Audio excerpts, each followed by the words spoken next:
also quit. Winners do quit. Winners quit strategically. Winners quit objectively. और अगर बोलेंगे तो क्विट नहीं करते हैं, रीडायरेक्ट करते हैं।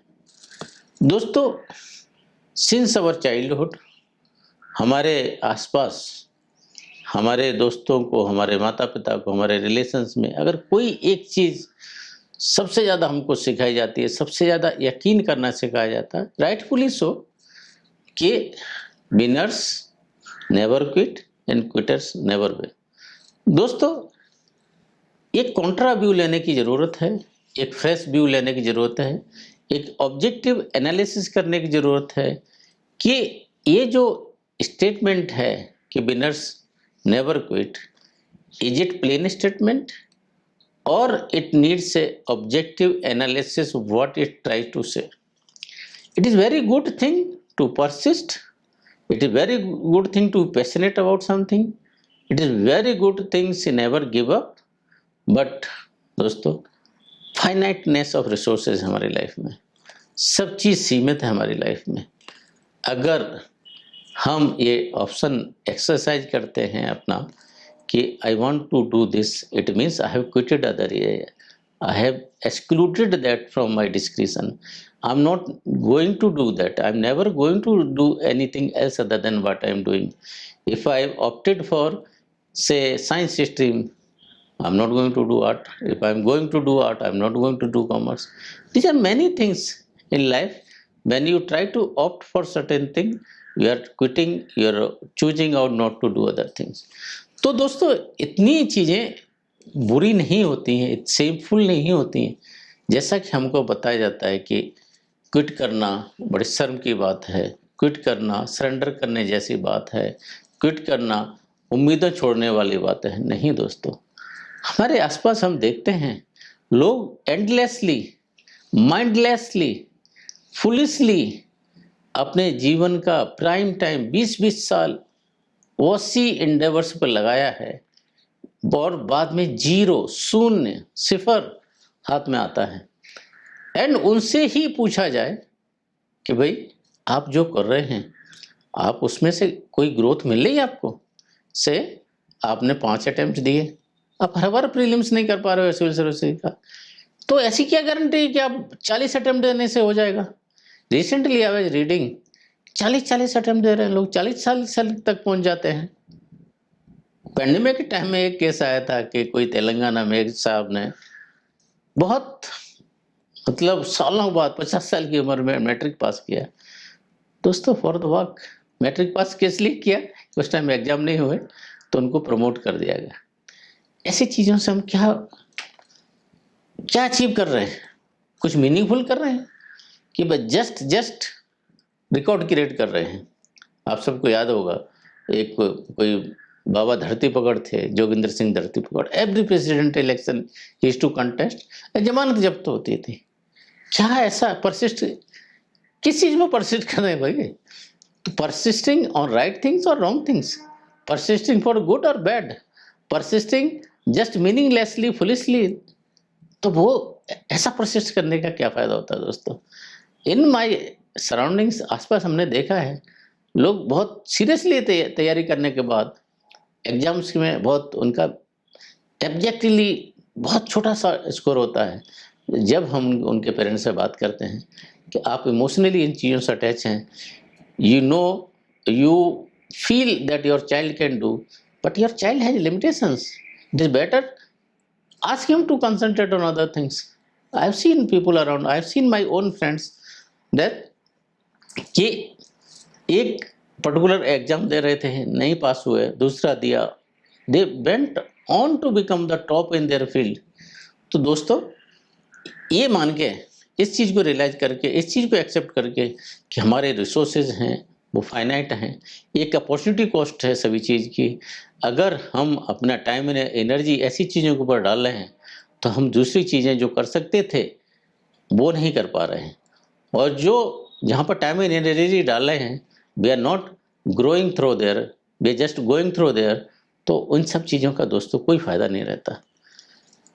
तो जैक वेल्च एक means I fully appreciate, I there admire rather, कोई सीईओ रहा है, one of the most performer, top performer CEOs, almost 20 years तक जैक वेल्च थे, वो जनरल इलेक्ट्रिकल के सीईओ रहे। 1980 से 2000 के आसपास उन्होंने $2 बिलियन से 208 बिलियन डॉलर तक टर्नओवर लेके गए। सिंपल स्ट्रेटजी था, if you are not best in your field, don't be there, because you are not contributing anything there, you are not making disproportionate income, you are not making disproportionate reward there.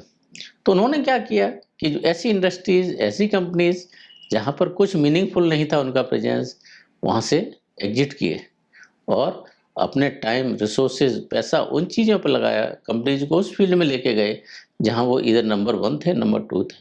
And that strategy इतनी paid की उनको कि GE became GE, 2000% से ज़्यादा turnover achieve किया दोस्तों। And दोस्तों होता क्या, when you are on the top of your industry, you make disproportionate rewards. जो आइसक्रीम का एक स्टडी किया गया था यूएस में, जो वनीला नंबर 1, चॉकलेट नंबर 2, पर नंबर 1 एंड नंबर 2 में ह्यूज डिस्प्रोपोर्शनेट। टेनिस में और दूसरे खेलों में भी देखेंगे कि जो नंबर 1 होते हैं हाईली ह्यूजली डिस्प्रोपोर्शनेट अर्निंग्स करते हैं। दोस्तों एक इसमें जो कंसेप्ट होता है वो स्नोबॉल इफेक्ट का आता है। स्नोबॉल इफेक्ट का क्या कंसेप्ट आता है कि स्नो की जो बॉल होती है वो टॉप पे से छोटा अगर शुरू करती है, धीरे धीरे और आइस को गैदर करते करते जब तक नीचे आती है बड़ी स्नोबॉल हो जाती है। तो जो टॉप होते हैं अपनी इंडस्ट्री में, अपनी माइक्रो इंडस्ट्री में, अपने ब्रांड में, अपने एरिया में, अपने फील्ड में, वो उसी स्नोबॉल की तरह हाईली डिस्प्रोपोर्शनेट, ह्यूजली डिस्प्रोपोर्शनेट उनको रिवार्ड मिलते हैं। एंड दोस्तों अगर एवरेज हो, मीडियोकर हो, कोई भी आपको दुनिया में पूछता नहीं है, अगर वहाँ पर हम टाइम एंड एनर्जी लगा रहे हैं, कोई भी हमारा कंट्रीब्यूशन नहीं है, कोई भी हमारी रिकॉग्निशन नहीं है, कोई भी हमारी अंडरस्टैंडिंग नहीं है, स्टैंडिंग नहीं है उस मार्केट में, why we are persisting on those areas, why we are persisting in those field, it is better to quit and better to redirect in those areas। तो दोस्तों ये था कि अगर हम जैक वेल्च की तरह अपनी लाइफ में, अपने आसपास, अपने रिलेशनशिप में, अपने एंडेवर्स में, अपने एफर्ट्स में अगर हम देखते हैं कि हमको कहाँ कंसंट्रेट करना है, कहाँ से हमको निकलना है, कहाँ से रीराइट करना है, वो बहुत मीनिंगफुल स्ट्रेटजी होती है। क्विटिंग स्ट्रेटजी नहीं होती, वो रीडायरेक्टिंग स्ट्रेटजी होती है। दोस्तों कुछ रिलेवेंट कर्व्स हम डिस्कस करेंगे इसमें। रिलेवेंट कर्व में क्या आता है कि एक तो कल-दी-सैक आता है, दूसरा क्लिफ आता है, तीसरा आता है द डिप। कल-दी-सैक मीन्स ये फ्रेंच का वर्ड है, और कल-दी-सैक में क्या होता है कि एक रास्ता जो आगे जाके डेड एंड पे गया, हमने बहुत सी गलियां देखी होंगी, गूगल कभी ले भी की जाता है हमको, आगे रास्ता ही नहीं है दोस्तों। और अगर हम ऐसे रास्ते में गए हैं तो दोस्तों वाइज क्या रहेगा, बुद्धिमत्ता क्या रहेगी कि हम उस रास्ते से बाहर निकले, दूसरा रास्ता खोजें। कई बार हम देखते हैं ना कि हम रास्ता भटक जाते हैं, भूल जाते हैं। हिंदी में भी बोला जाता है कि शाम का भूला हुआ सुबह का भूला हुआ शाम को वापस आता है। इट मीन्स उसने अपनी स्ट्रेटजी रीडायरेक्ट की, रीफ्रेम की, वापस आ गया, दूसरी चीज़ों को देखा। तो डेड एंड से निकलना दोस्तों बहुत इंपॉर्टेंट होता है। अगर वहाँ पर हम रह जाते हैं और वहाँ पर हम परसिस्ट करते हैं, वहाँ पर गिव अप नहीं करते हैं, तो हम उसी डेड एंड में अपना सिर पीटेंगे और कुछ भी मिलने वाला नहीं। दूसरा जो कंसेप्ट आता है द क्लिफ का आता है, चट्टान जैसी चीज़ें होती हैं। सपोज हम एक एफर्ट्स लेके जा रहे हैं, हमको लग रहा है कि हम टॉप की तरफ जाते हैं, और दोस्तों टॉप पे जाके नीचे ड्रॉप हो जाते हैं, and that is the worse than dead and. Dead and तो दिखता भी है, क्लिफ में तो वो भी नहीं दिखता। And most of the time if you are persisting to the cliff, for sure the end is going to happen, and is abrupt end is going to happen. उस केस से it is better to be identify we are going to cliff, it is better to redirect our efforts. The most important and critical, if there is anything, that is the cliff, the dip। Dip में क्या होता है कि दोस्तों जब भी हम कोई चीज़ शुरू करते हैं, शुरू में हमारे पास फ्रेशनेस होती है, लोगों को भी अच्छी लगनी है चीज़ें, एंड थोड़ा सा जब शुरू किया ऊपर जाएगा एंड उसके बाद डीप वैली आएगी, डेथ वैली जैसी रहती है एंड दोस्तों उसके बाद एकदम ऊपर कर्व जाता है। So like this it goes like this and the dip अगर सबसे क्रिटिकल पार्ट है। सेथ गॉर्डन ने इस कंसेप्ट को बहुत खूबसूरती से डिस्क्राइब किया है। डिप में जब हम होते हैं दोस्तों, that is the time to sustain, that is time to apply ourselves, that is time to continually growing ourselves, that is time to continually assess reassess ourselves to see all vital parameter, whether all vital parameter which are essential for me being there, me being in the dip is important or not. Dip में क्या होता है दोस्तों कि जहाँ से शुरू होता है उसमें हमको उम्मीद नाउम्मीद के चांस बहुत होते हैं और उसके बाद डिप से कंटिन्यू करते करते करते जब ऊपर की तरफ जाते हैं तो वहाँ पर जो हमारी यहाँ पर एडवर्सिटीज़ है वो आगे जाके स्कैर्सिटी क्रिएट करती है दोस्तों। उसी स्कैर्सिटी से हमको वैल्यू मिलती है, रेयर एंड वैल्यूबल बनते हैं and that's why when we reach to the top disproportionately हमको वहाँ रिवार्ड मिलता है, ह्यूजली रिवार्ड मिलता है, हम अपनी माइक्रो मार्केट में टॉप बन पाते हैं। बट दोस्तों हमको डिप में हम क्विट कर रहे हैं कि डिप में जा रहे हैं, कैसे अपने आप को पता चलेगा? दोस्तों सबसे पहले चीज़ है कि अपना पास्ट एनालिसिस करें कि am I in habit of giving up too easily, am I just in habit of giving up emotionally, am I in habit of losing hope very easily, am I becoming better day by day, am I growing day by day, am I contributing meaningfully towards the end goal day by day. अगर ये चीज़ें हम analyse कर पाते हैं तो हम dip को सस्टेन कर पाएंगे। फिर अपनी कैपेसिटीज़ का एनालिसिस करना कि जो हम डिप से जा रहे हैं whether I am able to withstand that dip और नॉट, वो ज़रूरी होता है दोस्तों। और डिप से जब निकल के जो लोग जाते हैं वो अपनी इंडस्ट्री में, वो अपने क्षेत्र में, वो अपने माइक्रो मार्केट में लीडर्स बनते हैं, रेयर एंड वैल्यूएबल बनते हैं दोस्तों। तो डिप के बाद जो दोस्तों कुछ चीज़ें इम्पोर्टेंट होती हैं कि हमको आइडेंटिफाई करना कि जब हम डिप में रहते हैं तो क्या क्या रीज़न हो सकते हैं जो हमारे क्विटिंग का रीज़न हो सकते हैं, गिविंग अप का रीज़न हो सकते हैं। सबसे इम्पोर्टेंट अगर दोस्तों कोई चीज़ आती है वो आती है वक्त का, टाइम का। क्योंकि हमारे पास टाइम होराइजन क्या है, वक्त क्या है। हो सकता है हम एज के जिस पड़ाव में हो उतना ही नहीं हो हमारे पास वक्त, या हम आज जिस चीज़ पर फोकस करना चाहते हैं हमारे पास वक्त एक्स है लेकिन वो एक्स क्यूब लगने वाला है, 2x लगने वाला है। और दोस्तों वक्त के मामले में, टाइम के मामले में बहुत क्लियरली कैटेगोरिकली ये बोला जाता है कि most of us hugely underestimate the time required for undertaking such type of rare and valuable things. दोस्तों हमेशा बोला जाता है कि most of us hugely overestimate what can be achieved in short term and usually underestimate what can be achieved in long run. दोस्तों everything worthwhile takes time, sufficient time. Rome was not built in a day, but same time कि अगर हमको ये पता है advance में कि ये जो टाइम लगने वाला है दोस्तों, usually it takes longer than that and that is the time most of us start throwing our towel, start giving our efforts. Jeff Bezos का एक लेटर मैंने आपसे बोला था कि उन्होंने शेयर होल्डर के लिखा था जब वो ही वाज ग्रोइंग अप कि it usually takes longer than what we estimate. पहली चीज़ आती है दोस्तों। दूसरी जो इम्पोर्टेंट चीज़ आती है फाइनेंशियल रिसोर्स और मनी की बात आती है। Most of us time we start in fanfare, passion, time है हमारे पास, लेकिन दोस्तों एक जो डिप को पास करने के लिए, डिप से आगे बढ़ने के लिए जितने फाइनेंशियल रिसोर्सेज हमारे पास चाहिए या तो हमारे पास नहीं है या हमारे पास इन्वेस्टर नहीं है, सपोर्टिंग नहीं है दोस्तों।